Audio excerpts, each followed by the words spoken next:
Sandra here. I wanted to show you how to do a print and cut with Cut Slot 6 version, showing you how you can use it with the Juliet and or the Romeo, depending on which one you have. Now this is assuming that you've already got your machine set up, that you've got it working wirelessly and you can control it from the Wi-Fi as you can normally from Leonardo. I've got another video which shows you how to actually do the setup.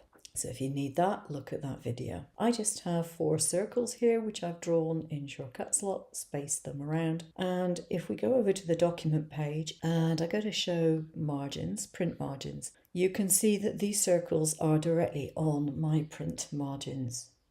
Now I'm not doing A4 borderless, to be perfectly honest, because I can get my print margins and my registration marks so close together, there's really very little point in doing a borderless print. So if we go to Cutter here, and we go to Settings, this is where you set up your registration marks. Now I've got mine in millimeters because I use metric. If you're using inches, then it will be slightly different. But I have altered these. My marks are on the top left, top right, bottom left, bottom right. There's 4 marks. That's standard. Mark size is set at 2 centimeters. I think that was standard. I don't think I changed that one. The mark thickness I've kept as is. You can't make it go any lower here. Now, mark inset from print bounds, or you can have mark offset around design, or you can have mark from page bounds. I'm choosing to do it from print bounds. That's the simplest way of setting it up. And you just click on OK, and that's it, you're done. Now in the cut settings, you can see we have print and cut here. So you go to print and cut. Now I've got the use software speed and force selected.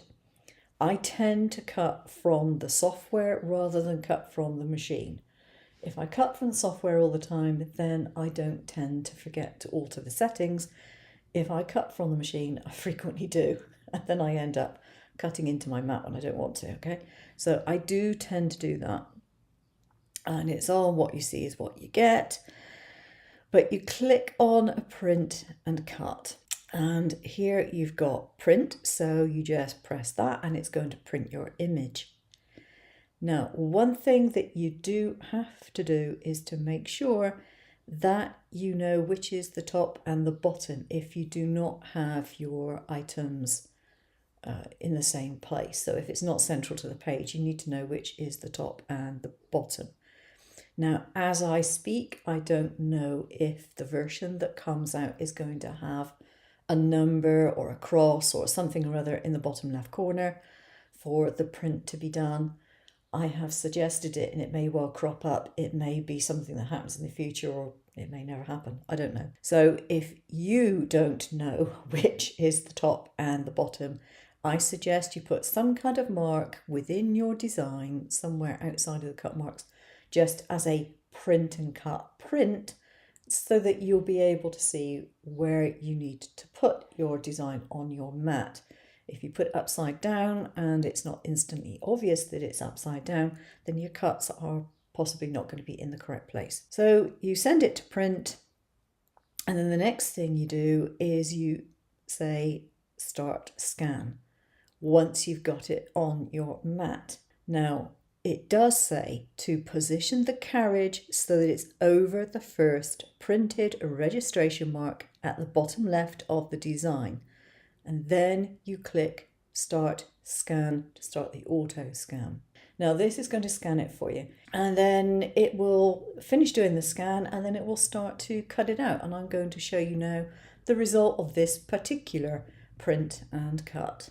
So this is what it looked like on my mat. Now forgive the cuts here. This was a scrap piece of paper and the cuts were already on it. That is what it looked like. So as you can see, those circles are right up against the registration marks. And if I peel this away, you can see that I have got a perfect print and cut. That one's just hung in there slightly, but they're all cut out exactly as they should be. All right, so that's how you do the print and cut. So it's very, very, very, very easy. So I have a whole load of videos. I think, well, there's over 20 videos that I've done in preparation for the Juliet being able to be controlled by shortcuts a lot. So within this particular channel, there is a whole list of bite-size shortcuts a lot videos, go through an awful lot of things. I've got another one which goes through every single effect in shortcut slot, and there's, I think, 26 of those. And I'll be doing more videos as time goes on, as people request things and as I find things that I haven't actually covered. If you want to know the differences between version 5 and version 6, aside from the fact that the Juliet has been added, I'll have a link down in the information below that gives you a PDF which actually states all those differences.